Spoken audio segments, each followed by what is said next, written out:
What would you like to do if money were no object? How would you really enjoy spending your life? Welcome to the Datsusara podcast. If you say that getting the money is the most important thing, you will spend your life completely wasting your time.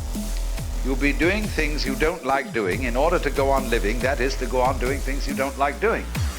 All right. Well, hello everybody again, and we are here with Mr. Ryan Young, who is, I believe, the owner and head instructor over at Kama Jiu Jitsu in Dallas, Texas, not too far away from myself. And yeah, as folks know, I've been kind of, it seems like I'm collecting Rickson sort of lineage type black belts to talk to people that are interested, at least in that side of jiu-jitsu. So yeah, definitely interested in speaking with you, and you're part of, Dave Kama's whole organization there, which is definitely one of the originals and one of the few that, like, I think you're really, keeping the old school system alive and everything. So I find it very interesting. But I guess to start off with, just for people who don't know you, give me a little bit of your background and whatnot, maybe how you got to jujitsu and Hey everyone, my name is Ryan Young. I'm a jiu-jitsu. Hope you're doing well. Um, let me little small correction. I guess I'm not the head instructor. Dave Kama is the head instructor, and Dave Kama owns Kama Jiu-Jitsu. okay. I run the Dallas location for him, and Dave is in Orange County. For Right. those of you who don't know, Orange County is in Southern California, not in Florida in this case. And I've been running the Dallas campus since we opened it. We opened it back in, well, we started teaching October 2013, and we turned Kama Jiu-Jitsu into the business that it is today, January 1st, 2015. Dave's always had his campus in California. That's always been Rickson Gracie, Laguna Niguel. So when Rickson came to the US, he Mm. opened three locations.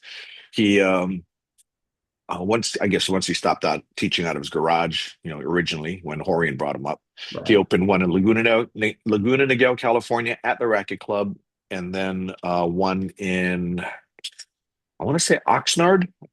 I always get Oxnard and Tarzana confused. I don't know why, but I think it's Oxnard. And then he had West LA, which is Pico, which is where we all went.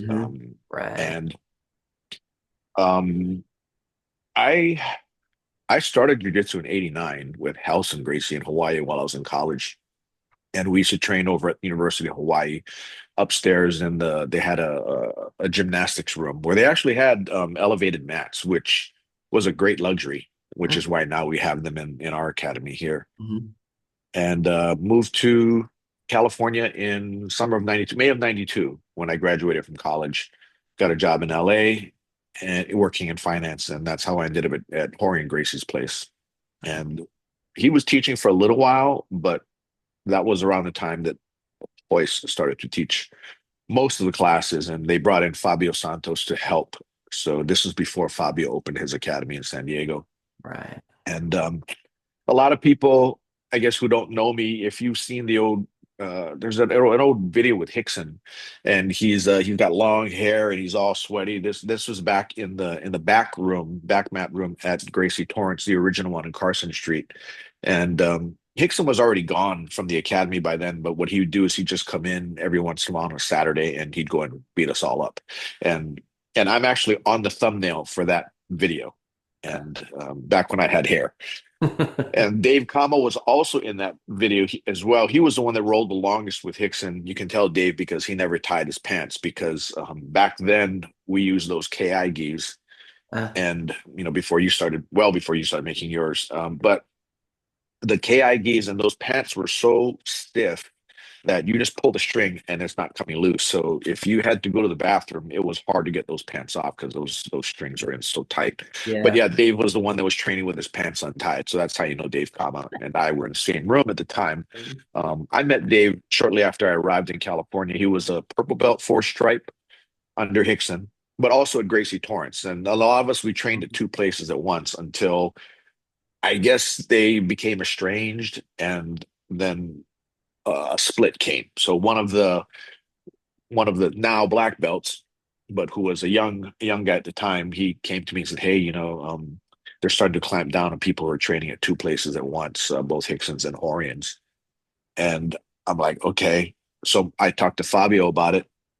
He told me he was going to be leaving to California, San Diego. He was already in California. He was leaving to Southern California, San Diego, to open his academy. So I just told him, all right, when you go, then I'll go 100% over to Hickson's, and that's what I did. Dave was the same thing, except his came down from Hickson. Those of you who know Hickson know that he's got a really low key way of telling you what to do. And Dave told me this story, and what happened was he was training at both places, and Hickson told him, "So, you've been training over at Gracie Torrance lately?" And Dave goes, "Oh yeah, I've trained there." He goes, "Oh, so you're over at Gracie Torrance now?" And Dave goes, "No, no, no, I'm here. I'm training here too." He goes, "Oh, so you're here with me?" And Dave goes, "And Torrance." So then Hickson goes, "Oh, okay, so you're with Horian then." And Dave goes, I started to catch a hint. So he says, "No, no, no, Hickson, I am 100% with you. I'm not going to Gracie Torrance anymore." So Hickson goes, "Oh, okay, we're good." And That sounds about right. and that was how Hickson said, "You choose, Yeah. but I'm not going to give you an ultimatum," Yeah. which is it's a very good way to make somebody choose. You just kind of let the cards fall where they're going to fall. Sure. But Dave, Hickson was his teacher, and going to Gracie Torrance was a place to go and train. And he did want to learn from Royce as well, but Sure. Hickson was his teacher. And once Hickson came to the U.S., Orion set him up with a private with Hickson because Hickson had a free schedule at the time. Hmm. And Dave didn't know that Hickson was the best. He just thought, oh, whoever he can learn. And he learned from Royce, from Orion, from Higan Machado, who was there at the time, and Hickson. And Hoyler came in for a little while. I wasn't there for Hoyler. I met Hoyler during the summer of '92 when I stopped by, not summer, spring break, when I stopped by, and I thought, oh, I want to learn from Hoyler because he's my size. But when I got to Gracie Torrance in May of '92, Hoyler had already gone back to Brazil. Uh, But I knew Hickson was the best because Halson told me he was the best. yeah. So that's how I kind of got into the whole California scene, Yeah. and I was in and out. Got my blue belt from Halson, got most of my stripes from Halson and Hickson, and got my purple belt with stripes from Hickson. And then when Hickson left and started to fight more, he stopped coming to the academy as much. And I was coming to the night classes because I had a day job. So he would train during the day and he'd be gone at night. So he'd have, I think Luis Heredia was the main teacher at the time. So when I stopped seeing Hickson around, I was driving a long ways to get there, so I ended up just switching over to Kenny Gabrielson School, and he's one of the Dirty Dozen. I think he was number two after Craig. You got Craig Kuka, who I met in at Gracie Torrance. He had just come back, just gotten the black belt, and that was in '92. And Kenny Gabrielson I went over in '97. But after the two of them, we don't know who the Dirty Dozen is or what order everybody's in after that because the Brazilians never really compared notes or kept track. Yeah. I assume number three was Bob Bass. After he had beaten, I think he beat Fernando Vasconcelos in a tournament. Mm. That was probably about '93 or '94, and I think that was the tournament that Joe Moreira put up at the Atrium in Costa Mesa, Mm. back before he got big and started to open it in the Bren Center. But yeah, that was yeah. So yeah. Anyway, I don't know what you want to cover. I Yeah. got a lot of stuff in my head that's been going back, Oh, yeah. and Oh, and that's an interesting side note for folks too, especially if they want to learn more about some of that time.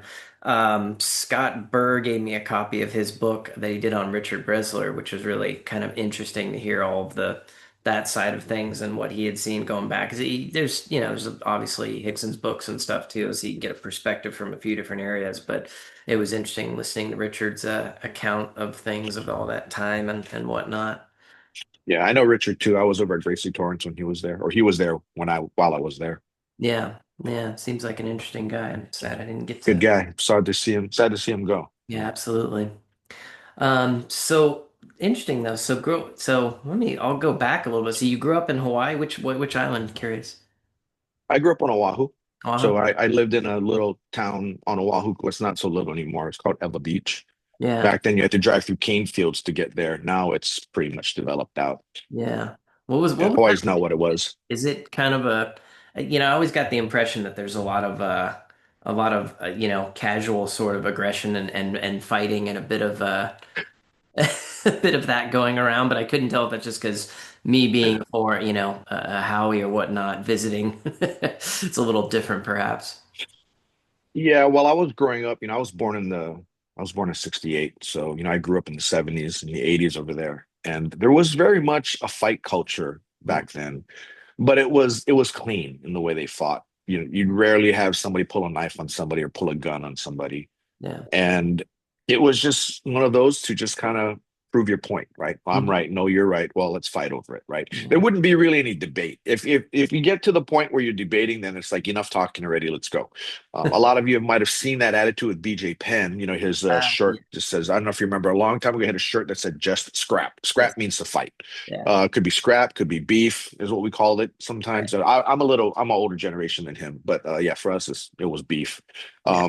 It'd be a simple thing like I was just talking to somebody the other day, and Hawaii is a great place to be, and actually it was great for me to grow up, but growing up over there, you have generations that are over there, and one good way to kind of keep you in check is that everybody knows everybody, or somebody knows somebody who knows you, or Hmm. you went to school with their cousin, that type of stuff. And those types of links among the Kama'aina, as we call them, it is very deep. So it's very easy to, oh, you know him? Oh, okay. Then that's a lot of it is it's connections, so to speak.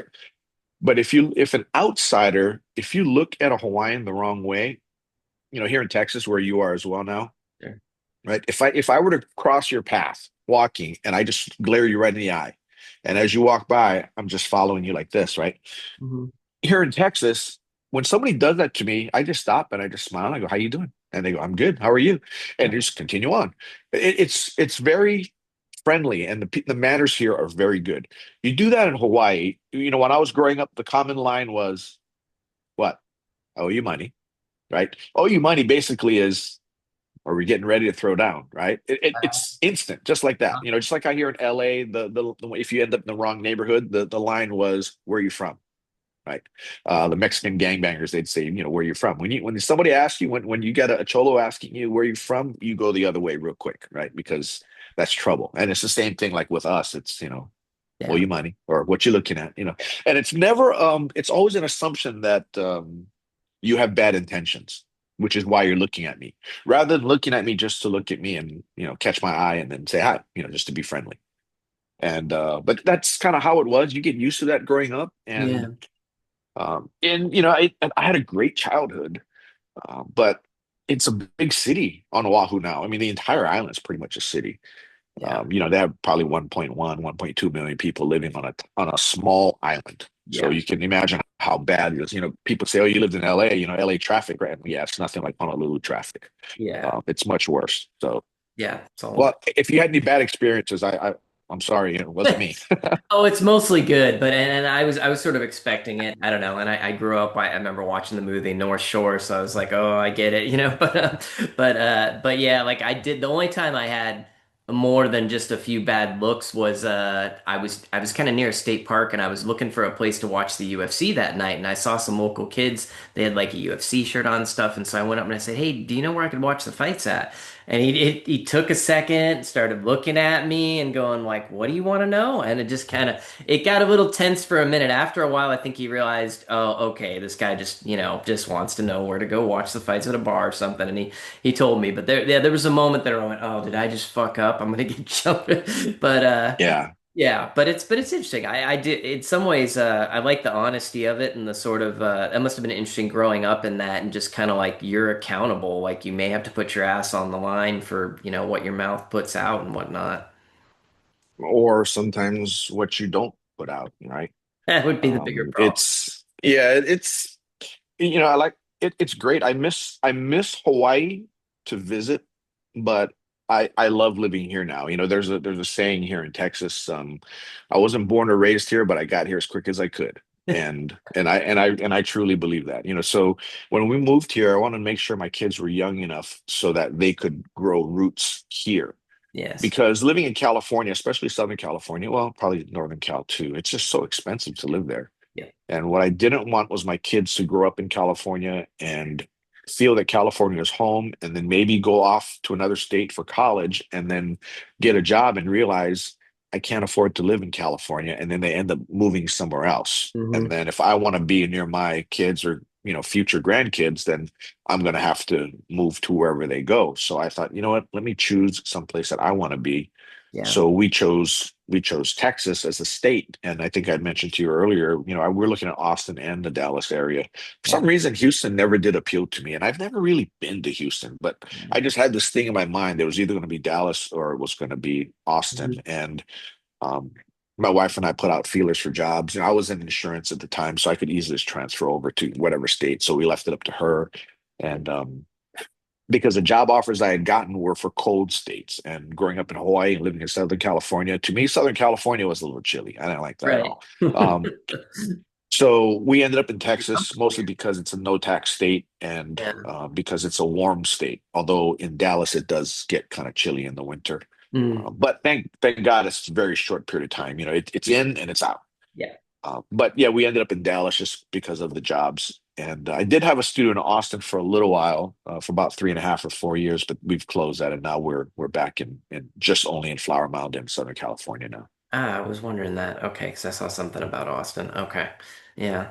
Interesting. Yeah, well, that makes sense though. Yeah, I could see how the weather would most of the year, yeah, similar. Not as nice and tropical, fresh floral breeze, but other than that, it at least is nice and warm. And I've come to get like that as I got older too. I went, I can handle the heat a lot better. I don't do well with the cold. It just makes me Yeah, miserable.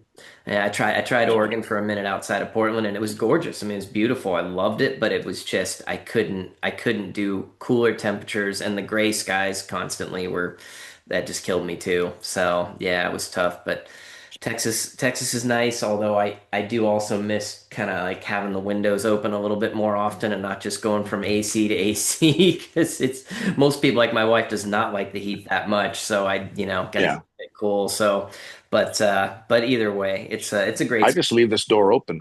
there you go. Right. Yeah. Yeah. Run the air in the house and just open the door, but mostly because the dogs want to go in and out. But it keeps it at a nice, even temperature. It doesn't really help for the electricity bills, but Sure. it's okay. Yeah. Yeah. I Yeah. don't, That's what we deal with. Hey, the gas is cheaper. yeah. Yeah, it is nice. Yeah. People are just great here, though. That's the thing that really drew me here is the people and the culture, and I wanted my kid to kind of grow up with a bit of that too, because I noticed even my wife when I met her, she was from Texas or is from Texas, and she had different level of like mannerisms and friendliness and just expectations about how people would behave. That I went, wow, how that's interesting. Like you grew up like that was just in her mind. She couldn't imagine people not being polite and friendly. And so yeah, I kind of went, all right, let's just try to get that into the kid a little bit. She hasn't quite come around yet. She's not calling everybody ma'am and sir and opening every door, but we'll get there. But Yeah. it's Even kids and teens that we have at our academy, it just still it surprises me pleasantly when I'm giving a teenager some direction. All right, I need you to move here, and they go, yes, sir, yes, sir. yeah, Hey, where's your gate today? Oh, I'm sorry, sir, I forgot it, or whatever, yeah, and I say, all right, don't let it happen again, and it never happens again. But the fact that they're so respectful and their manners are so good, even holding open a door, I'll go to, and this is one thing that it's very refreshing, but sometimes it's kind of annoying. And I don't know, maybe this happened to you where let's say you go to Starbucks, I don't know if you go there or not, park your car, truck, and get out, and you just start walking, just taking your own time, just kind of walking, getting to the door. And somebody is at the door right now. They open the door to walk in and they turn their head and they look at you and they then open it, they back out, open the door and hold the door open for you. I'm going, yeah, crap. Now I got to jog over there, right? So I don't just right. walk. I want to take my time, but now I got to jog. And then then they go, no, you first, sir. Go in. And then they come in behind you. And Right. now there's a line over there, right? So then I'll back out and I'll go ahead. They go, no, no, no, please go Yeah. ahead. I'm like, dude, you held the door open for me. You waited. And now when I'm in, I'm trying to let you get back in front of me like you would have been. And you're saying, no, no, no, go ahead. Like it's very, very nice. And that's Yeah. just how the people are. And it's infectious. And how long have you been in Texas, by the way? Only a couple of years, but we visited Okay. before that. But Yeah. yeah, So your wife's probably got it bred in her, and then you grew up in California, I assume? Yeah. Yep. North. NorCal or Well, SoCal? mostly Southern California, like north of like Santa Barbara and north of there, the San Ynez Valley was kind of where I grew up. Okay. Actually had a little bit of Texas influence there. Like Fess Parker settled down there. You'd see Texas flags and people were pretty friendly, but not to the level here. But yeah, but Yeah. some of that Yeah. flavor. But other than that, I also spent time in Northern California. So yeah, I know the normal attitude is Yeah. yeah. And I've got great friends in Hawaii, in California, and in Texas. And that's one thing that I'm very lucky for. And most of it, if not all of it, is due to jujitsu. I Yeah. mean, and heck, I mean, you and I are here. We are talking. I used to buy gis for my academy from you a while back. The hard part was just having it in stock. I'd go online and it's like, oh shoot, it's out of stock, out of stock, out of stock. Yeah. And I remember buying a bunch of bags and selling them to my students. Great bags, by the way. I used your backpack for probably a good 10 years. Oh, that's good to And hear. that thing, it finally came apart a little bit somewhere. Yeah. But that thing was probably the best backpack I've ever had. Thank you. I appreciate Strong as fuck. I I'll mean, it's have to good get you a stuff. little So replacement. Yeah, that's good to hear. I'm actually surprised. Sometimes I'm shocked. I designed them to be like that. That's what I'd always hoped that they would last people around 10 years or more, preferably. But it surprised me because I took a long training break, about 8 years, and just came back about a year ago. But I ran into people like at these seminars recently. Oh yeah, I've still got your back. Check this out. This thing's 10 years old. I've taken it everywhere, all these competitions and whatnot. And yeah, it's nice to see that. So. yeah. And your duffel bag, I have a big one in my closet. In fact, it's just full of, ammunition and all kind of stuff because it can hold together with all that in there. Yes, It does. true. It's strong. It's very good. So I will take it. I still sometimes will empty it out and throw my lighter stuff in and take it to the range with me. But yeah, I still use your bags. Your Cool. geese have gotten they're long gone now. We'll But have the to bags are still here. I'll have to send you some samples. We're constantly. Or just come up when you come up. I So I would know love we that. talked about it. So Oh yeah, yeah, I would definitely love that because I'm very interested to see how you run. You've kind of a unique style, the way you guys, run your academy and whatnot. And I mean, I've only gathered a little bit of it from the interviews that I've heard, but it sounds really interesting in that you've really kept to. I mean, I don't know if Hickson helped develop the curriculum or more or less Dave did, but then, took it from everything he learned. But you seem to have a very specific method of how you bring students up. That's really interesting. you know, if you really think about anything that you learn in life, you typically go according to a syllabus, a curriculum, what have you, a methodology. Hmm. But with jujitsu, at least jujitsu today, it's totally random. And that was one thing that I realized as I left the Gracie family, right? I had Helson and Hori and Hoyce and then Hickson. They all have that way of teaching, first 36 lessons. I think one of them has got 40 lessons. I don't know, but basically it's the same things. And you learn it in a certain order in the way they do it. And now I think we've done a little bit better because what they'll do is in a lesson you'll learn maybe some headlock escape, maybe one or two headlock escapes, and you'll learn Upa escape. Lesson two, you might learn, an arm bar and a choke or whatever. My very first lesson with Helson was in class, and he pulled me off to the side and he taught me cross collar chokes from mount. He taught me the straight arm bar, and he taught me the Americana. Those are the three things he taught me. So all good stuff to learn, but not on my first day. The reason why it's not good to learn that on my first day is because the last 30 or so minutes of class, of a 2-hour class, we're starting to train. And what happens? I end up on my back. Yeah. Couldn't use a choke from out, couldn't use the straight arm bar, and couldn't use the Americana. Yeah. It was a waste of Grandmaster now, Helson's time Mm. to teach me that. He should have just shown me how to escape the mount. Yeah. Right. At least then I'd be put under mount and I'd have to, it would be familiar. Whereas somebody mounts me after I learned everything on top. Now somebody's mounting. I'm like, well, what is this? Yeah. Right. What now? I had no idea. So what Right. we did is when we created the methodology, the curriculum is you have to realize Hickson teaches concepts and philosophies. If you look at his black belts, they all do the same concept, but the technique that they use to finish the concept can vary. Yeah. But conceptually, it's exactly the same. The weight, the angle, the connection, it's all the same. So what Dave did was he put together Hickson's philosophies and the curriculum that then went with it, about 472 concepts. Hmm. And then from there, we thought, okay, we need to have an order in which we teach everything, right? Brand new person comes in, what are they going to learn? First day. So then once we realized how we needed to move everything around, Hmm. then we said, this is for the white belts, this is blue belts, and this is purple belts. Hmm. And by the time you get through purple belt, you've learned it all.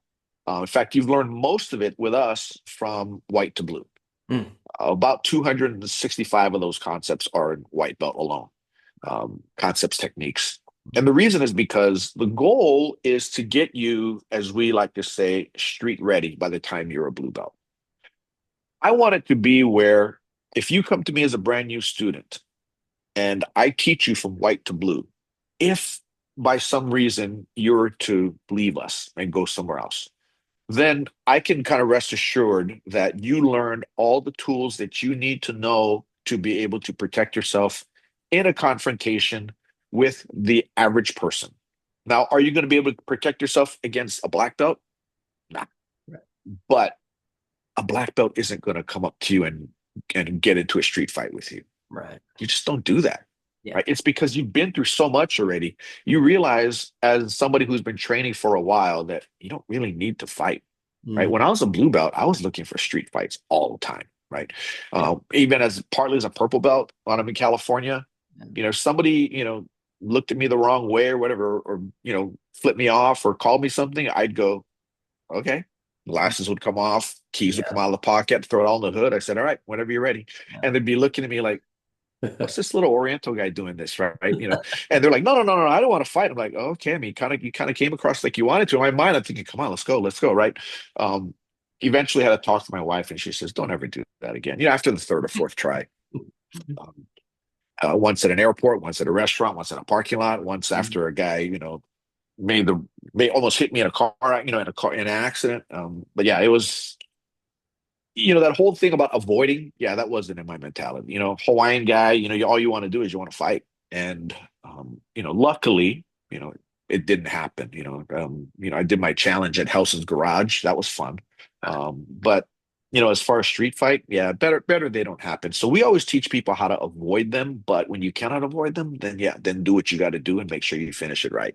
Mhm. And but yeah, so white to blue, you learn a lot because we want you to be street ready. And by the time you get through your purple belt, street proficient, right? Mhm. Helson would tell us that way. He says, blue belt, he goes, you handle 75% of people on the street. He goes, purple belt, 95.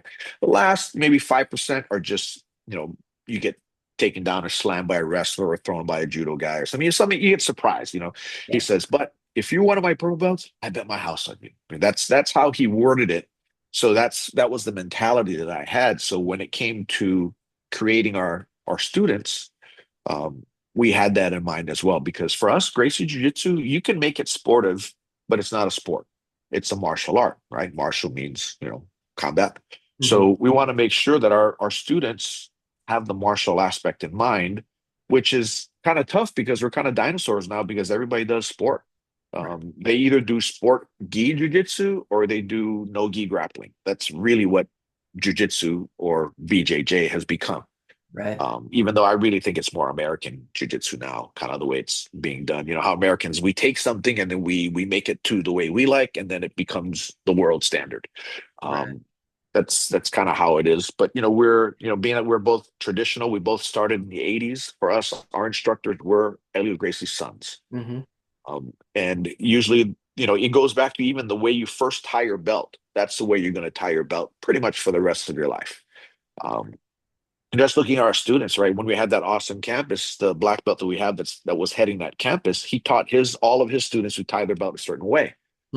Whereas I taught my students to tie it another way. Mm-hmm. Now I can tell, like with my Austin guys, that they still have two of them that drive up to train here in Flower Mound, and they still tie the belt the same way, just like the way their instructor showed them.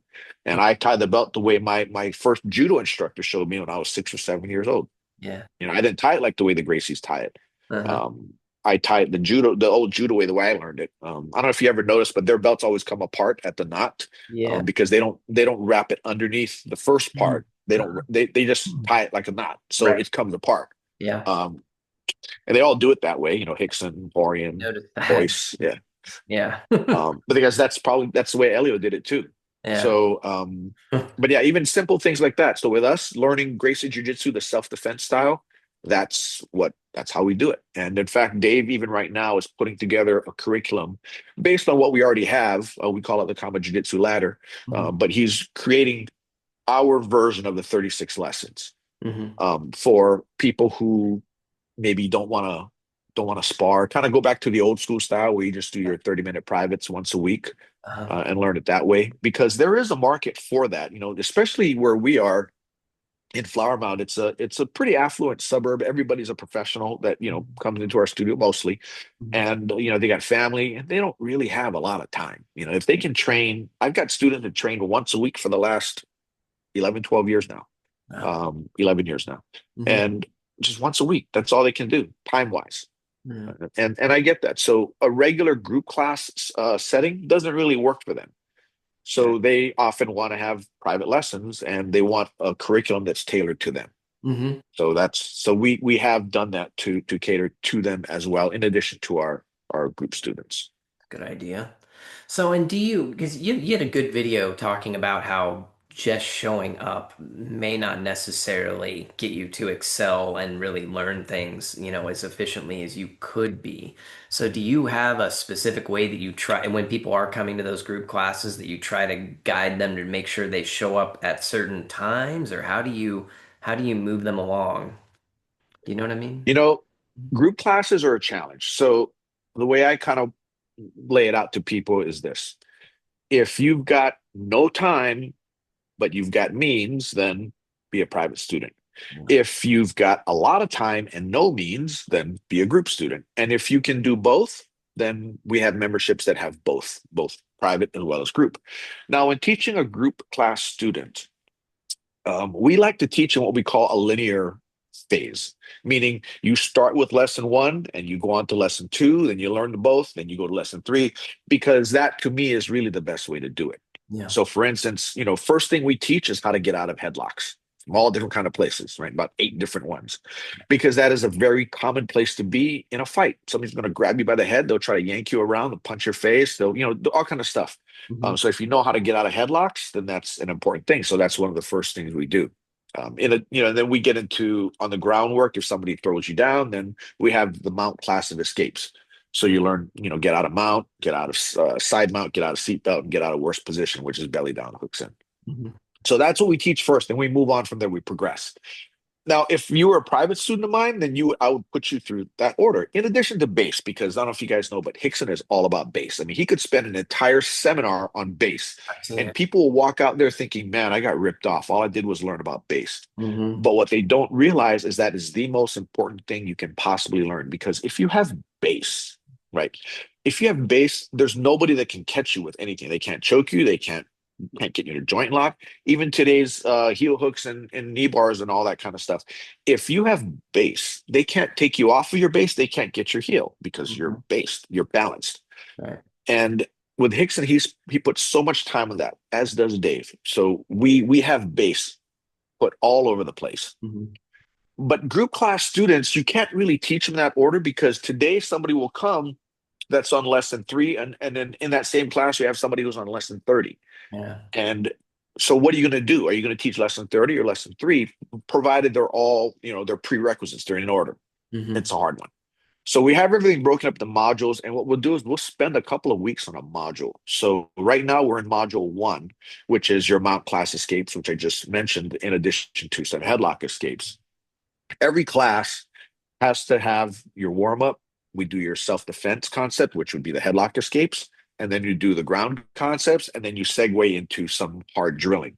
Mhm. We don't do the 45-minute out of 1 hour roll, because you don't get better at it. As much as like people like to say, you won't get better just rolling. If I only teach you for 15 minutes and let you roll 45 minutes and you do whatever you want to do, what makes you do what I just taught you? And how are you supposed to get your 50 to 100 reps in that class? You're not going to, because Relson, like I said earlier, Relson taught me how to do the choke from the mount, the armbar from the mount, and the Americana, right? But after we went to roll, then I didn't get to try it. I didn't get to practice it. Yeah. So what Hickson always did with us, he did hard drilling. So if we're working on mount escapes, that's what we're going to do for 30 minutes. We're going to do it hard. You're going to rotate partners. It's going to be timed 3 to 5 minutes. And at some point in time, we rotate top to bottom, bottom, top, and we do it all over again. So by the time you leave class that day, my expectation is you'd have tried to escape mount from various people a total of at least 50 times. Hmm. So you're going to get good at it, right? So, and if you're doing this for 2 weeks, then you're going to get really good at it. When we move to module two, you'll be pretty comfortable. Hmm. So that's kind of being a circular style, Hmm. but we stay on it for a while. Yeah. Uh, and that way, if you only come once a week, you at least got that class twice. Yeah. Whereas if you came every day, then you got it 10 times, 14 times, or however many times. We are open 7 days a week, but nobody trains 7 days a week. Oh, well, I take it back. I do have a couple of people. But It's a few of us. but yeah, and those are the people that get really good. The ones that have the focused teaching along with the repetition, the light repetition, the medium repetition, and the hard repetition. Yeah. And once you get through all those modules, you can roll with anybody because whatever position they put you in, you'll see it. You'd have done it 50 to 100 times. You can go, okay, I know this. And you can continue on rather than like, oh crap, what's that? Yeah. And that's really the goal and how to do it. And if you can do both group classes and private lessons, then you have your class, so to speak, your tutoring session with your instructor, and then they throw you into the lab and Hmm. make work what you're working on. Hmm. And that's how I believe you can get really good really fast. And we don't believe in teaching you and saying, oh, you've been training for this long. Like I see you come in class every day, like you're going back, circling around back to your original topic on the video. You Hmm. come in every class, you come to class every day, but you're sitting on the side. You got your gi on, but you're going over to our adult lounge and grabbing a cocktail and just walking around with your cocktail, talking to everybody and stuff. You may put the cocktail down, you may go work out, drink some water and stuff, but did you do the whole class? Were you diligent in doing it? Yeah. Well, maybe not. Right. And if you do that for 10 years, another school, they see you around and, oh, you've been here 10 years. Oh, that's a black belt already. But you're getting whooped on by blue belts that are older than you. Right. Doesn't make any sense. Right. So, that's belting is the hardest part, which is why any video I do on belts is always a lot of people. So if I think, oh, traffic on the channel's down, this is kind of asinine, but let me do a belt video. Yeah. Right. And I'll talk about how not everyone get black belt. Well, that really riles people up, and Hmm. or then they'll say something like, "No, about can you be too old to get a black belt?" I believe you are. Okay, well, Ryan, you're 57 years old, and now you're getting beat by your younger students. Does that mean that you're not a black belt anymore? It's like whatever. I don't care. If Dave, whatever, tell me, Ryan, you know what? You're a white belt now because you're old and incompetent, right? I'm like, okay, I'm a white belt again, right? Nothing changes the fact that I earned it at one time. Yeah. But people like to get real offended about it and say, you're old now, Ryan. You shouldn't be wearing black. I'm like, whatever. I still am, And that's the thing I tell my students too. I say, the black belt is just a black belt. That's all it is, and it doesn't mean that you just didn't quit. That whole saying, keep coming, Right. or there's all of these cliches, and Hmm. I get it. If it makes you feel better and it makes you continue to train and try to get better, then yeah, I mean, then use it, right? That what's a black belt is a white belt who never stopped learning, or that whole thing about just keep coming. Black belt is a guy who never quit, or you got all these cliches, and if it works for you, use it. But in reality, you can come as much as you want, but if you don't have a certain ability that jujitsu requires, then you're not going to get one. Yeah. Well, you will at another school. I've had guys not even know how to get out of a headlock and black belt. Yeah. And I'm like, really? You don't know how to get out of that? They're like, no. I go, how come? Never learned it. Oh, Yeah. but you learn how to do, whatever leg entanglement and Yeah. whatever. Yeah. Yeah, yeah. Uh, Oh, but if I punch your face, you don't know how to deal with that. Oh yeah, we mhm. just grappled. Because a lot of people when they say, oh, I do, I do my groundwork, so I go to jits class, but otherwise I'll do Muay Thai or whatever. Jiu-jitsu is not only groundwork. Well, a lot of people it's become that, but it's really Yeah. not supposed to be. So I Yeah. don't know what your background is. We never went over it. So Well, as far as your training. yeah, so I mean, I started at well, actually, originally I didn't do anything for many many years. Took a long physical break, and then I started playing a little tennis with a friend, and then for some reason I at the time I was still studying film, and I was watching Bruce Lee movies and studying Taoist philosophy, and I went, I remember there was this thing he came up with his own martial art, and I liked his philosophy about it. Is, oh yeah, take what works and get rid of the rest. And so I found a JKD guy up in the Bay Area, and it was kind of a mess though. Like it was not, yeah, what he was teaching. He was still trying to teach the same stuff that he thought Bruce was teaching back in, way back in the day. And when students would ask about, hey, maybe we should learn some of this ground stuff because I've seen this UFC thing, and he'd be like, and so finally, I went, all right. I hadn't even seen UFC at that point. When I finally did, I went, okay, I need to figure out what's going on here. So, like a lot of people, and so I went and found it was called Modern Combatives, but it was basically a straight blast gym, NorCal. Oh, Yeah. okay. So it was Is with that Matt Thornton? yes, so under Matt Thornton, yes, exactly. Okay. So I started there, and we did a they were the people who ran that gym were judo black belts before they started doing that gym, and I think at the time I got in there they were might have only been blue belts, maybe one of them was a purple. But they at least they started with a basic self-defense core. Like I remember the first day I went in, it was like, okay, technical stand up, kick the person as you're getting up and that kind of, and then they showed you mount escapes and the real basics, which was good. And many of the classes were still kind of self-defense, but there was definitely got into a lot of like very gi specific stuff too, and it kind of meandered a little bit that way. But I spent some time there, and then yeah, I moved around a lot, and I also got I don't know. I was very stubborn, and I wanted to learn mostly guard techniques. I was very good at that, and so I even though I could do well and I could beat the people who were just getting promoted. I had friends that were getting promoted to blue belt, and my instructor said, "Oh, you spend too much time in guard. I don't want to do it." And I went, "Huh." But I got stubborn about that, so I went off and learned a little 10th Planet stuff because I went, "Ooh, I want to learn this rubber guard thing. I think I could use that. That seems realistic still." And anyhow, so I dabbled in that and I moved around a lot. It took me about, I think I was a four stripe white belt for, I don't know, 7 years after I got the four stripes, and then finally I had a friend that I trained with him for a while. He's like, "Dude, this is ridiculous. We got to promote you. You're past that." But nobody, because I also trained at some gyms who wouldn't promote me because I used any 10th Planet stuff. They're like, "If you use lockdown, use rubber guard, I'm not going to promote you." So anyhow, so I was stubborn, and but I finally got that, and then trained for a few more years at between a bunch of gyms in Portland. I would go to Impact, which was a break off from SBG. I'd go by SBG. I'd go by my friends at 10th Planet Portland, but I mostly did open mats, and I'd go by classes, but they'd be teaching stuff that I thought was very sports specific, and I didn't care about learning it, so I kind of just ignored it. So I was just sort of floundering around for 3.5 years as a blue belt. And then when I moved here to Texas, found another SBG gym, which was underneath John Frankel. His student came here and opened up SBG Texas, and I've known John for years. He's like, "Oh, you got to go by," and I'd taken a long break at this point, yeah, 8 years off, and well, I'll go by, and I'd start coming by a little bit.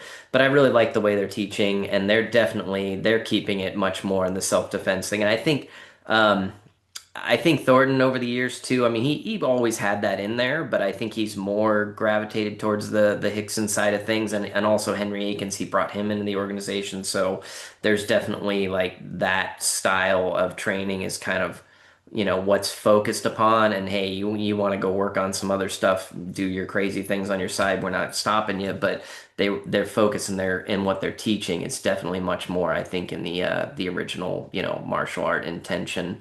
So I really appreciate that, and I think I've learned so much more just being here than I ever did in the first, I don't know, 12, 13 years of training. I think I've learned more in the last year of training hard here.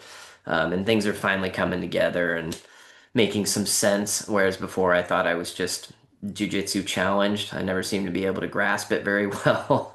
But yeah, like, and it helped that Henry was one of the first people doing a seminar too when I came back here. And then recently I ran into Chris Burns's work and started talking to him, and I started seeing the connections between all these concepts, which lead back to Rickson and what he was teaching. And is teaching. So yeah, that's kind of been my journey. But yeah, spent a lot of wasted time on the mats in some ways, just being tough but getting injured, and and nothing too serious, but not training smartly. Yeah. But yeah, so that's kind of been my journey on that. There's a 10-year period where I was a purple belt for 14 years, as a lot of people know from watching my videos. But a 10-year period where I didn't do much training only because I saw jujitsu going in a different direction, Yeah. and it was going more the sports side, a lot of the gi manipulations, and I really wasn't interested in it because, like talked about how the first way you tie your belt is the way you're gonna tie your belt, the rest of the time. The first way I learned jujitsu, that was to me what jujitsu was. The other stuff wasn't jujitsu anymore. So I just didn't have any desire to train. So I'd have, friends of mine come over. I always had mats at home and I'd just get beat up and then go back to my thing and then call them again a few months later, train, get beat up. Because I kind of lost hope at that point. I just figured I'd die a purple belt. And in '08, I came across Master Dave, or Dave Kama again, one of Mhm. my garage students. I taught him in exchange for him teaching my son violin in my garage. So Cool. I had gotten the blue button, and he was just kind of trolling the internet one day, and he says, "Hey, I found Dave." And I'm like, "Really?" Because Dave was kind of like the that unicorn. You know that you think he exists, but you don't know where he is and all that. And he was never on the web, unlisted phone Yeah. number back in those days when we had phone books, and I Mhm. never could find him. He was down in Orange County, and that was it. He didn't come over to Hickson's anymore. Mhm. And I'd mentioned earlier, I left Hickson's well before then, and finally found him. And I've been with him ever since. And he was able to start to put everything together for me so that it made sense. Because to me, jujitsu was very random, Yeah. and I'd been given a bunch of puzzle pieces and I had no idea how to put them together. I didn't know what the final picture was going to look like. And once I started training with Dave, and I've been with Dave since '08, so I've been with him almost 20 years now. And it all makes sense now. So my thought was, okay, now that I know the pattern that jujitsu falls into, learning it, I can replicate that. Right. Dave doesn't teach in a pattern. He teaches more randomly, but he tells you how things work together. Okay, so Mhm. this one concept works here, here, here, and here. Like, oh, okay, that made it a whole lot easier. Now instead of me learning four different things, I learn one thing that applies to four different places. And for me, that's a lot easier because I don't have a lot of total memory recall when it comes to jujitsu. Yeah. Whereas, I have other friends, and Dave's another one who does too. He just sees it. He sees it. He knows how to do it. He's like, yeah, I've done that before. I did it during this year, and I stopped doing it because of this, and I'll try it again. Some people are like that. I'm not like that, Mhm. and I know most people are probably more like me in that they're not savants, and they need to be given a curriculum, need to be given a methodology on how to learn this curriculum, and basically an order, make an order out of everything. Put it all in order, because if it's random, most people will have 1,000 puzzle pieces and it all fits together, but they'll be dispersed all over. They have nowhere to start. So Yeah. they know each of the pieces, but they don't know how the pieces come together. And that's what jujitsu is. You have to know how it comes together. Yeah. And if you're not taught that, you're not going to be successful. Yes. And my goal is to make people as successful as they can be in as short a period of time as they can be. But we always have limitations. And if you have a set criteria, a curriculum, as well as a methodology, then if they don't fit or they don't get to the next step, then you know how far they can get. Yeah. Well, in other schools where it's random and it's more just kind of come in, you'll catch on eventually, that whole talk, I don't know how to do it. Oh, don't worry, I'm getting smashed. Oh, don't worry, you keep coming in, then it won't happen. It's like, okay. That's too I go nebulous. I don't know if that's the word for me. I need it more concrete. Yeah. So my thought is, okay, I'll do that for everybody here. And lo and behold, it works. And it makes it so easy to learn jujitsu. And my students laugh at me because I'll show them something and I go, see, jujitsu is easy. And it's not really easy, but it is, right? Mhm. If you make it easy, then it's just a matter of the execution. But the execution comes with the repetition. Mhm. And if you do the repetition, you will execute. But each of us have rock walls that we run into, we can't get past it. It could be a physical limitation, it could be a mental limitation, it could be emotional. I don't know, right?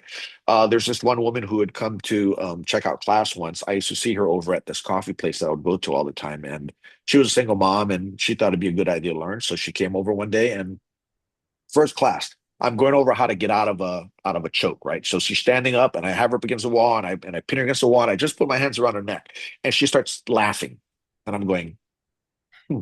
Okay, well, okay, let's do it again, right? Okay, you ready? Okay, so I'm here. So I'm some guy. I'm going to grab you and teach you how to get out. She starts doing this, laughing again. And I said, am I tickling you? She says, no. And I said, is this funny or something? She goes, no, no, no, I'm sorry. It's just a natural reaction I have to when a man puts his hand around my neck. And I said, Huh.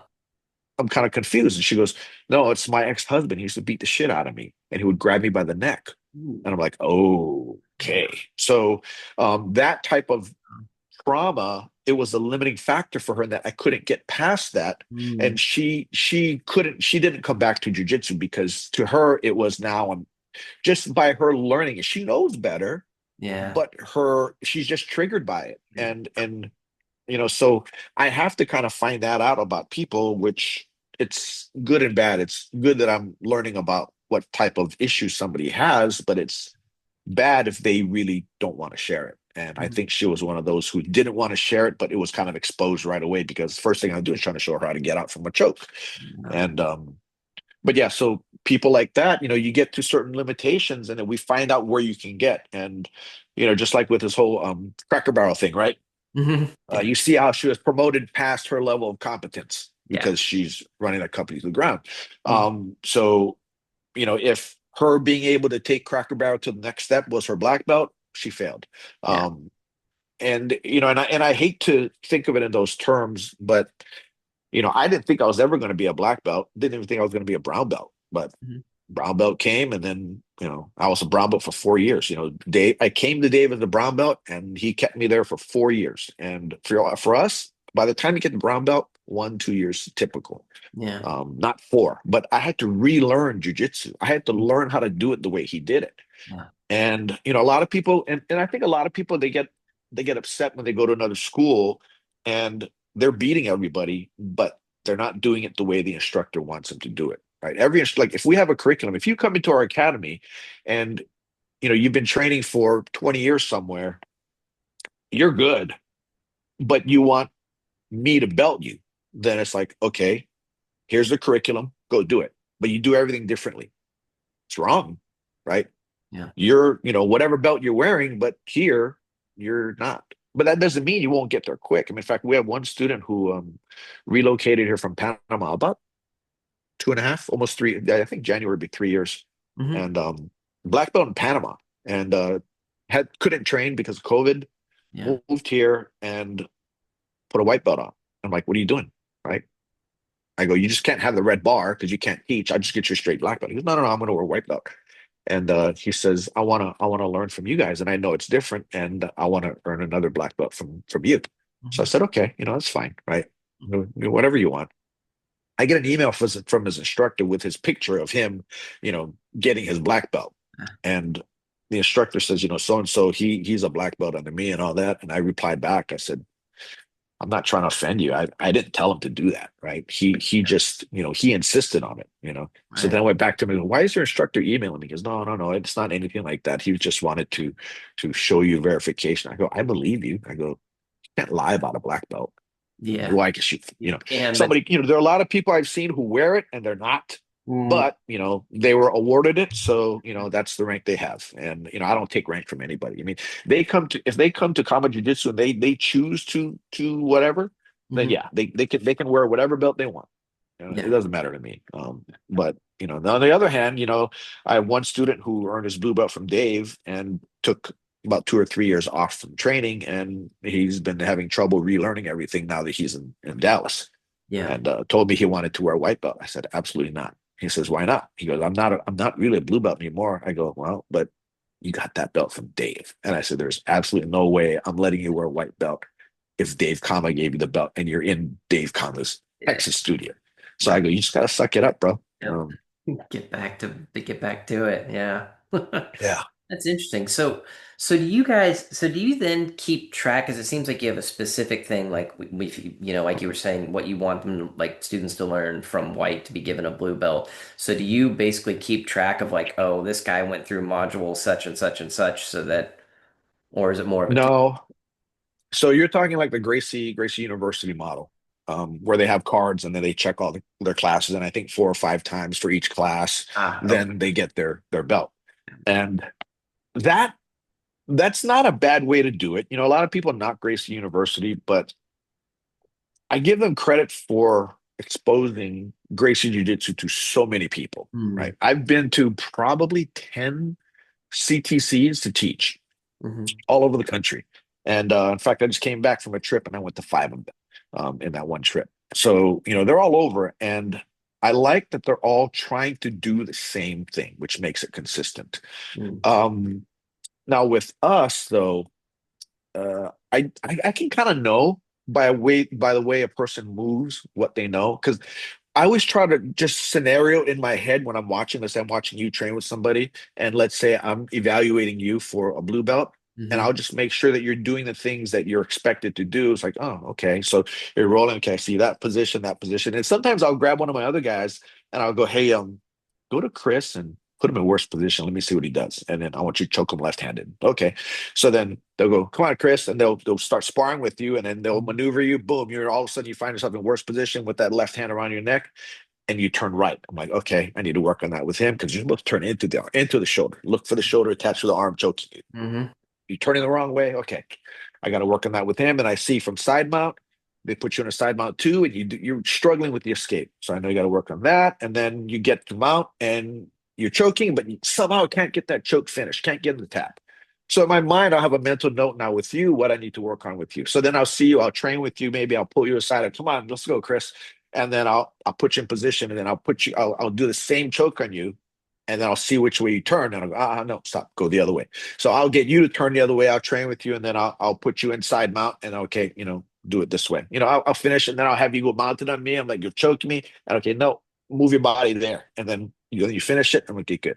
And then I'll try to make sure that you learned it, and then I'll keep an eye on you going forward to see where you're weak, and we'll plug holes. I just look at how do I plug the holes, Yeah. and once we get to the point, then I'm like, okay, yeah, he's got a blue belt now. I'll watch you train. I'm like, boom, boom, boom. I can see all the textbook things, all the way Dave wants it taught, and you're doing it, and that's where your blue belt happens. Yeah. And it's good when your school is still small, right? We have in our camp, we have a total about 200 students Hmm. between the two campuses. About 150 are in Dallas.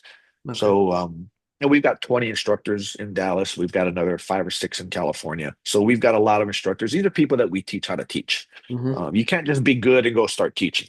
Yeah. We need to actually teach you how to teach. Yeah. So just so that I know that from class to class to class to class, I mean, you could not go to my classes, but I'll see you in my class, and I still have the same expectations for you. Right. And if it's not happening, and I know you're going to another instructor, a particular one of my instructors, then I know I got to talk to that instructor. Okay, I need you to work on teaching this, this, this. In the meantime, I'll tell you, all right, Chris, I need you to start coming to my class, right? Because I'm tired of you sitting wearing a white belt. And let me get you up. Let me kind of finish it up a little bit for you. And so I've done that a number of times as well. But yeah, so Dave and I, we do kind of, take it personally, and we do want to make sure that all our students are, they all know what they're supposed to know. I mean, because if Yeah. I can't, put you in a blue belt and you can't get out of a headlock, simple as Yeah. that. Yeah. But, I but yeah, love so standards like that because yeah, it's sad how few places really do anymore. well, a lot of people think it's unfair when so and so started after them and then starts beating them in rank. But when you have a set criteria, it's well, you're not doing this and this and this. I mean, when you point it out, people go, oh, okay, well, Mhm. glad you told me. Work on that going forward, and then we'll see where you're at. Yeah. Right? If it's defined and laid out, Yes. then that's the way it should be because that way everybody's expectations are the same.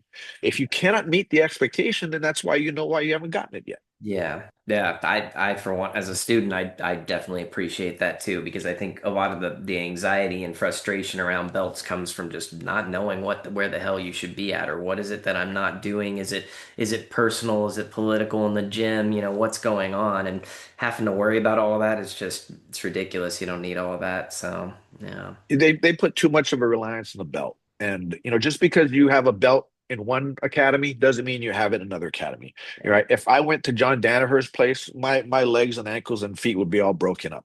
I'd be a total, I'd be less than a white belt there. I don't know what they do. yeah.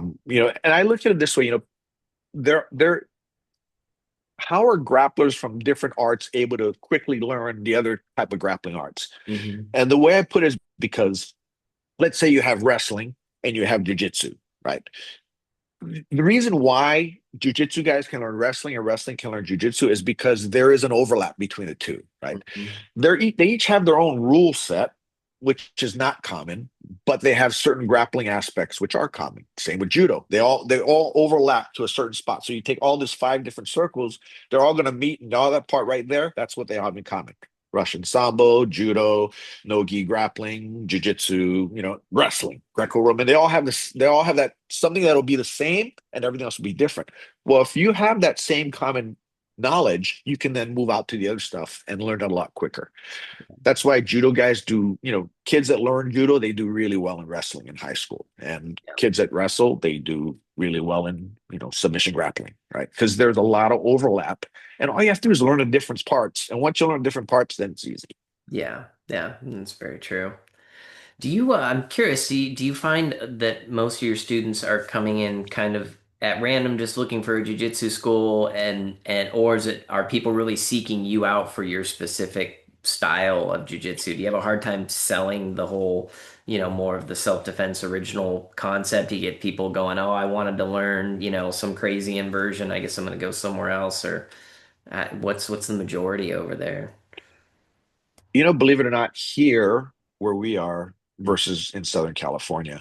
Southern California, people tend to know more about jujitsu Mm, than people everywhere else, only because it's been in Southern California since like 75 or so. Whereas over here, most people just want to learn self-defense and they they've heard about jujitsu and they know it's not the same as Taekwondo or karate, mm, but they don't know the difference between jujitsu styles. Now, maybe once every couple years, I'll have somebody ask me, "Do you guys do no gi?"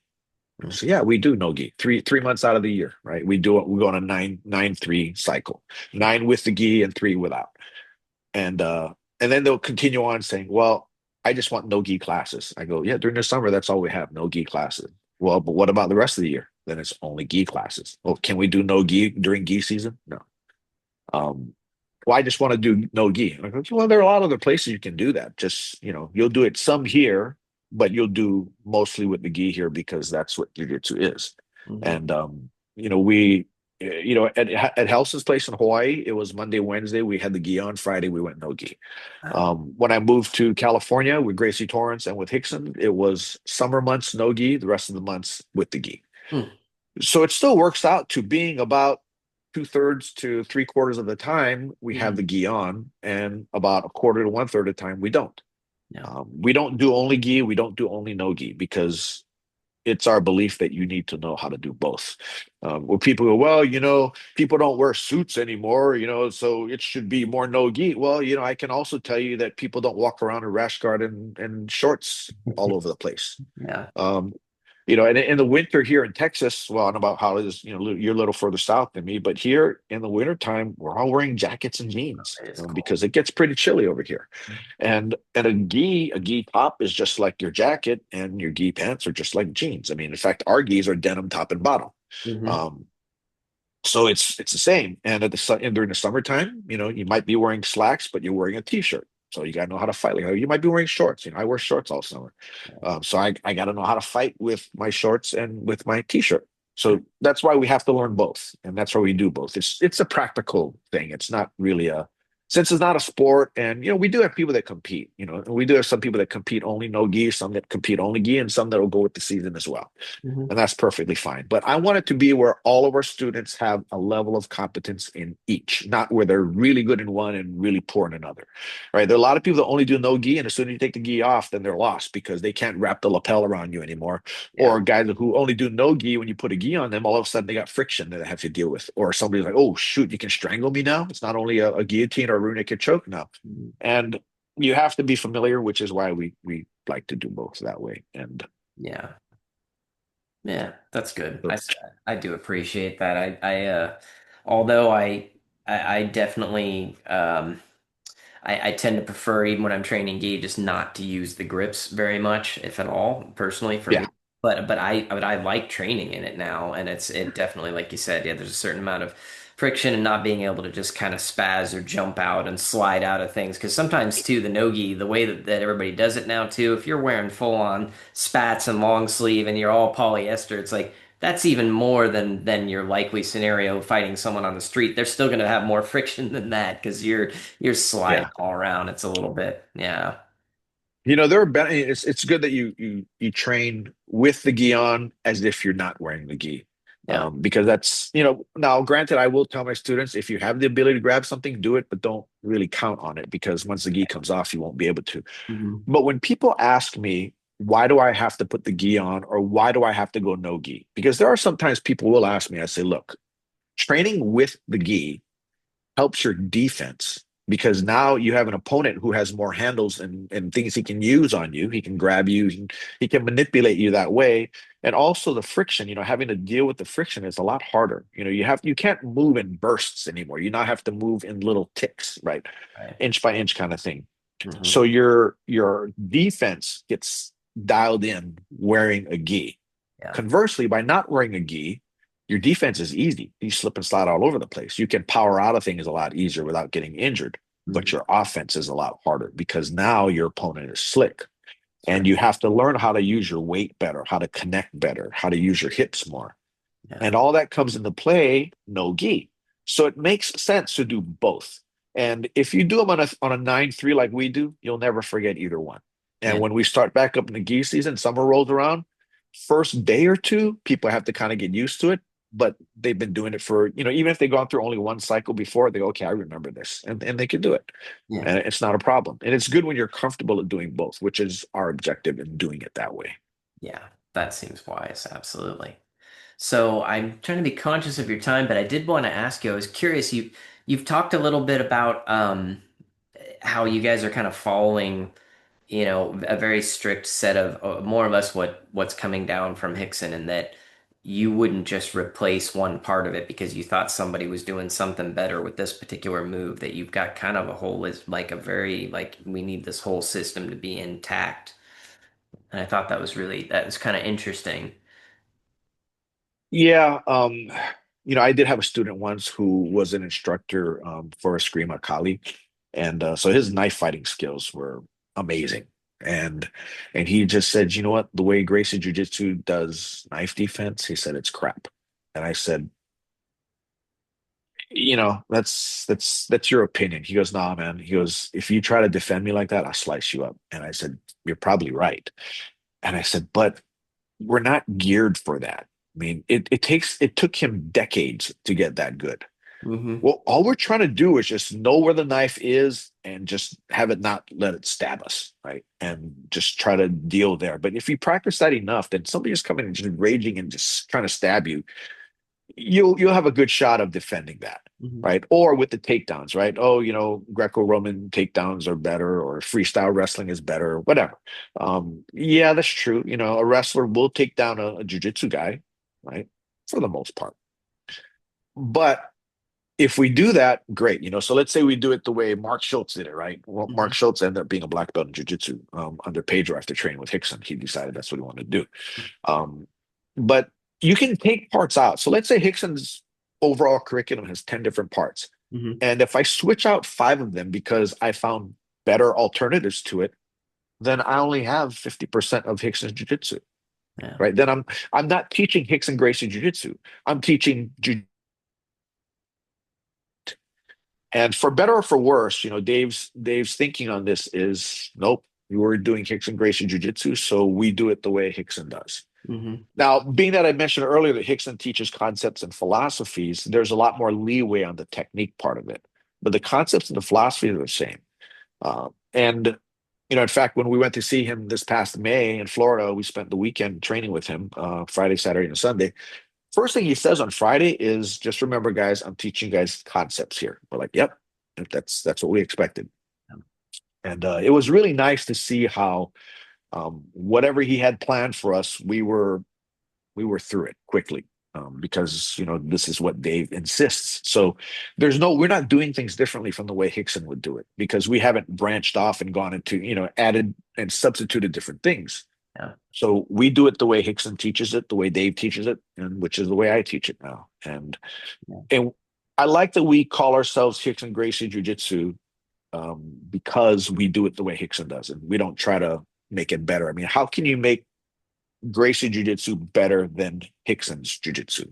I believe you cannot. I mean, he was the best, and he had the mind and still has the mind that continues to make it better and better and better. Yeah. So I was never better than him. Who am I to say that doing it this way is better? Right. I'm not, so I don't. And with Kama Jiu Jitsu, it's just really Dave. Whatever Dave wants, that's what we do. And in fact, he changed the way we do our triangles based on some concepts that Hickson teaches, and it's a whole lot easier. We call it a short math triangle. That's how we have the short math armbar. I mean, Hickson's got an armbar where he just leaps up on you. He just right on there. Yeah. And that's short math armbar. So we teach that as well, but we also show the step-by-step version of doing an armbar, just so that they understand the long math first, and then they can do the short math later on. Hmm. So, and the same thing with the triangle. So, but that's a lot of times I have students that were maybe former students from the past, and then maybe went to college and came back and trained, and they're still effective. And the newer guys will look and go, why is he doing it different? Yeah. And the running joke is, yeah, that's Kama Jiu-Jitsu 2015.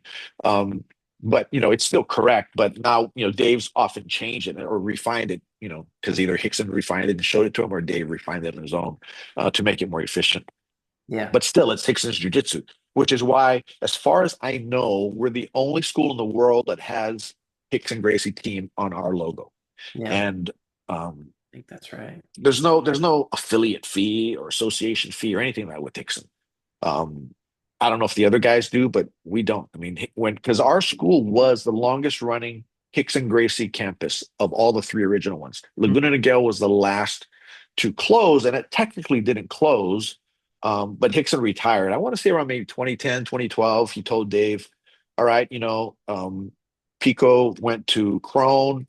Oxnard closed down because Chris Saunders is now at the Gracie Academy, and he goes, "In your school, it's time." He goes, "I'm fully retired. I don't want to have an academy anymore. So you need to take it over." And Dave's like, "Okay, I've already been teaching here for 20 years now." And he says, "No, you need to call it your school now. Call it whatever you want." And then Dave goes, "But it's always been Rickson Gracie Laguna Niguel." He goes, "Okay, well," he goes, "if you want to, you can put Rickson Gracie team on there." He says, "And I'll give that to you." So that's what we've been ever since Comedy does the Rickson Gracie team. And yeah, and we still see Rickson relatively regularly. Like I said, we just got back from there a few months ago. The plan is to hopefully go there, I don't know, sometime during winter next year, Nice. because it's obviously going to be nice and warm there. But but yeah, we want to get as much time with Rickson as we can. Rickson's getting older now.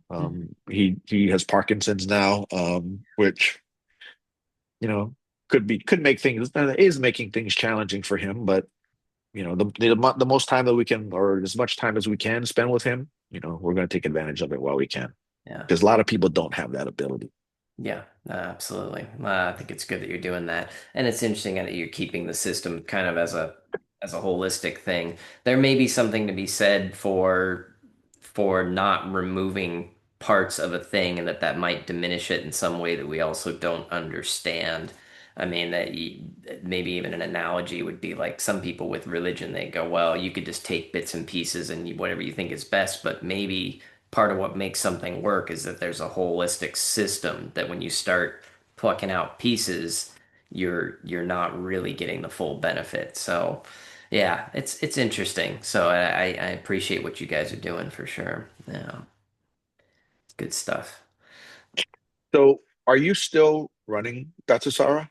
I am. Yeah, I mean, so when I took that 8 year break, I kind of got golf. I basically moved back to the San Ynez Valley, and at the time there wasn't even a gym there.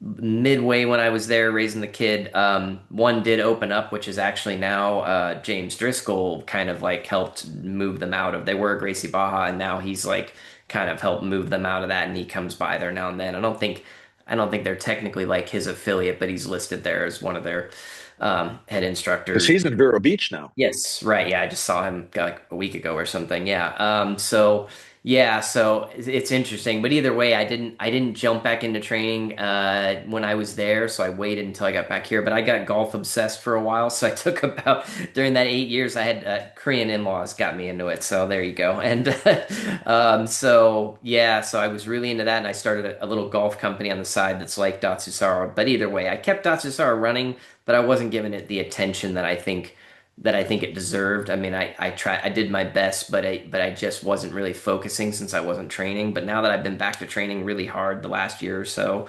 I'm really back on top of like, okay, we've got to improve these products. We've got to come out with a natural fiber rash guard, things like that, that I've been wanting to do, and just kind of put them on the back burner. Basically, the business was working too well without me working at it. So, victim of my own success to some extent. So, but yep, still run it. It's my main job. That's how I can afford to train twice a day, most days of the week. So, yeah, just doing that and raising the kid out here, and that's about all. Yeah, Yeah, your geese and Scotty's geese were my favorites because they're, yeah, hemp and bamboo.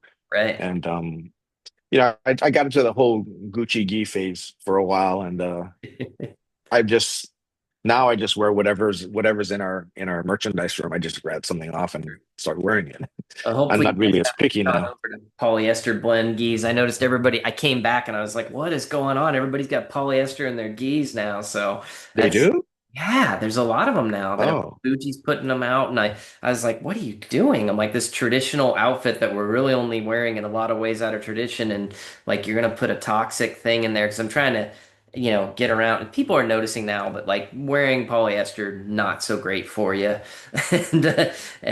So anyway, yeah, it was just weird to see it coming into the geese. I was like, oh, what is happening? So anyway, I'm gonna start harping on that a bit with our marketing and whatnot. Yeah. I mean, but it took people like you and Scotty and John Owano and way back when Howard Liu, who I used to know, Yeah. um, going in, and even Eric Furman going way back, bringing the Atamas to the U.S. I bought my first gis of my Atamas out of Eric's trunk. I bought my first Owanos out of John's trunk. And I had some Howards, but I didn't really care for the fit on them for me. And they Yeah. didn't really work for me. But yours did. I just saw them online. Somebody told me about them. Like, shoot, let me go order some. And then I remember ordering them for the academy. And then I think you even made a custom bunch for me too. I might have. I don't remember now. I think you did. They were black. It was a small batch though. I just remember, but they were embroidered if I remember right. And then and then Scotty stuff. Scotty actually kind of helped us get merch to sell because everybody, the other players, this is before you, the other players they wanted, either a big amount to buy, which we couldn't do because we had 12 members in our academy, Yeah. or the discount wouldn't be enough for us to create a keystone on it and make a profit that would justify us holding inventory. Yeah. Where Scotty did all that for us, and helped us with small quantity, and let us get a keystone on it. And those who don't know, keystone is just regular markup from wholesale to retail, and allowed us to use that and maintain an inventory because we could profit off of it. And Yeah. but He was good. your geese were, I loved your geese, Thank you. and then like I said, after a while it got hard to find them because you didn't often have Yeah. the inventory. Yeah, it's always been tricky because we're still a small business, and actually, and our margins are so terrible because hemp is so expensive, and so Yeah. it's always been tough to like, especially with the geese, to actually be able to wholesale them has been really hard. Although I've got a better situation now, so that may start changing, but yeah, we'll see. And actually, I saw Well, some. hopefully the tariffs aren't getting you. Yeah, a little bit. It's back and forth, but we deal. But I saw Scotty the other night actually at EBI. It was kind of funny. And he comes over and we're watching all these guys. He's like, look at all these crazy fuckers with their leg locks and shit. He's like, it's not really, it's like I tried, stuff drives me crazy because it's not really what we want to be watching necessarily. But he went, yeah, you know what? I shouldn't complain. It's future customers because he's got that stem cell clinic now. That's what he does. So yeah, it's cracking me up. I'm like, yeah, that's Scotty. He's just like kind of cynical and grumpy about it, but I get it. Yeah, he's a good guy. So, yep. Yeah, I've met such awesome people, and I'm happy to be finally meeting you because prior to this, I guess my only correspondence with you was via email. And I remember once I had one of your natural geese, but I wanted to make it purple. So Yeah. I remember asking you, what's a good dye to use, and you sent me some natural dye. I can't remember what it was. It Yeah. was a couple of different things, and it worked perfectly. So for a while, I had a purple Datusara, that I or more in my classes. That's So awesome. I still have one that I dyed myself the same way, actually sitting in my closet. It's still around. It's my one purple gi. Everybody's like, when I show up, like, what is that? So, but it's fun. It's super fun. That's good. That I sent you that. Yeah, I was. Yeah, that's funny. Yeah, now that you're talking about it, I'm like, I gotta dig through my old emails because I'm starting to recall. I didn't even realize that when I came back to Jiu-Jitsu and I started seeing your stuff. I'm like, this guy seems pretty cool.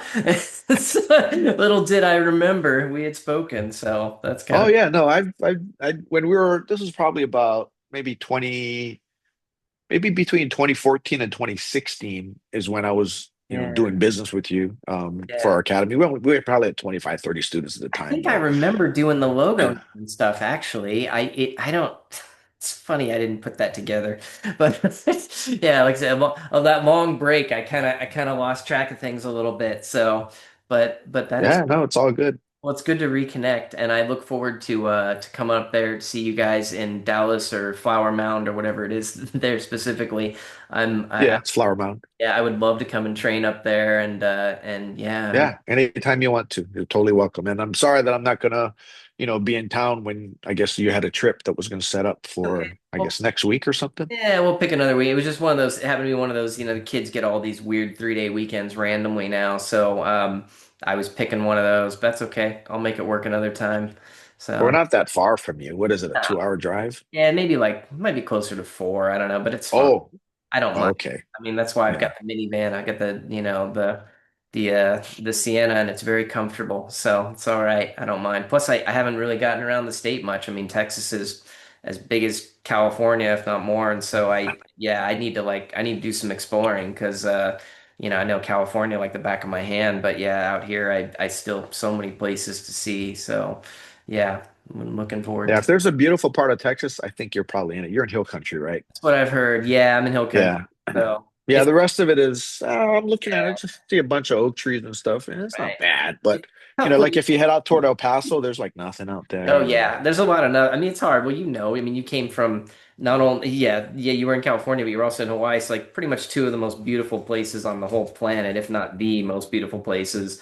So it's kind of hard. Anywhere else, I'm like, yeah, I might be in the most beautiful part of Texas right now, and I still have to constantly just try to be appreciative. It's like okay, because it's just not. It's not the same. It's not nearly as aesthetically just amazing, but yeah, the people and the culture make up for it all the time. So, same with jiu-jitsu. I mean, if not for jiu-jitsu, I wouldn't be talking to you. So right. I've got, now I'm talking to you, whereas, there's a lot of people that I wouldn't know if it wasn't for jiu-jitsu. And the whole lifestyle thing, it's true. I mean, being in jiu-jitsu, you meet so many different types of people, and it's funny, we all have that same thing in common. We want to choke each other out.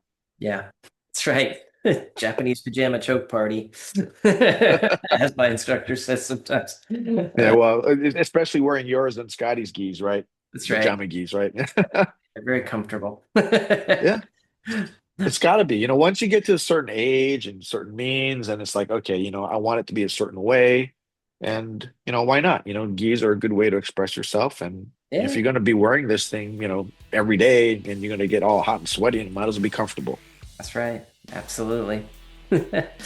Well, thank you so much for your time. And yeah, I think people know where to find you, but I'll put some links, of course, and whatnot, so everybody knows where to find you. And yeah, thank you so much, and thanks for just kind of keeping the part of the original jiu-jitsu alive and well. So it's good to see. Well, thank you, and I appreciate you reaching out and inviting me to your podcast. Better to have a short life that is full of what you like doing than a long life spent in a miserable way.